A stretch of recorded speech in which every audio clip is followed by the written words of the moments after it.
Kuha kaming buko. Ito.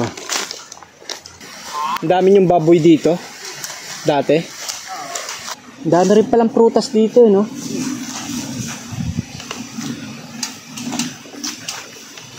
Mga nyug na yata ito eh. Indok. Ang kuha ng mga prutas. Nagdaldalang hagdan.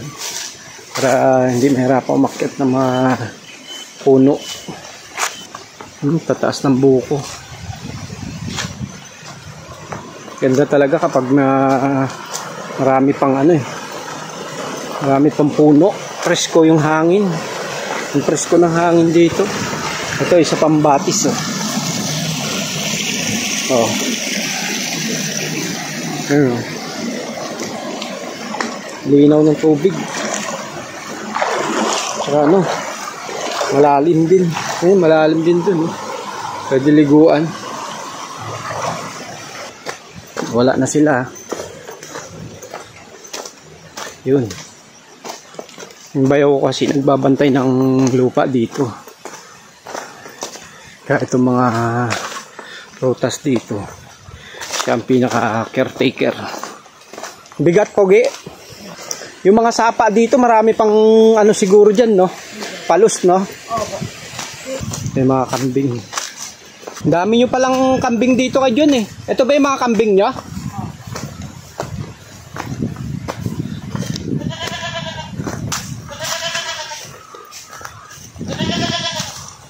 Ay, hanggang dito pala kay John yung binabantayan nyo? Luwag pala, no? Nanungkit siya ng buko. Durog. Durog ang bubong.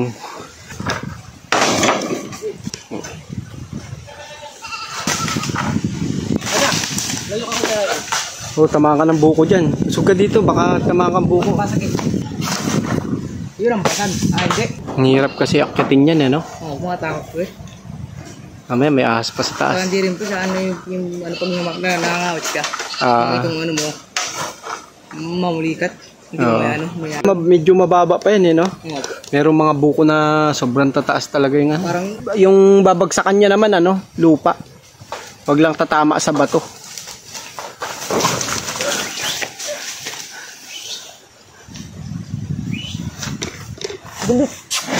Nimitas tayo ng kamyas. Oh. Daming bunga.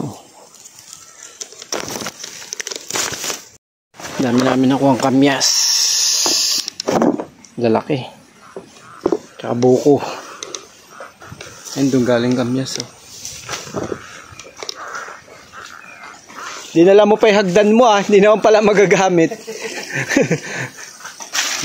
Nalinis. Pwedeng inuman. Sapa din dyan kayo. Lumalakas din pala yan.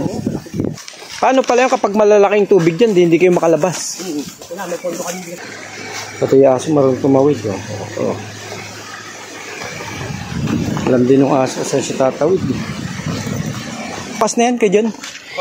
Ayun o, may nadala kami o. Dahil sa kagalaan.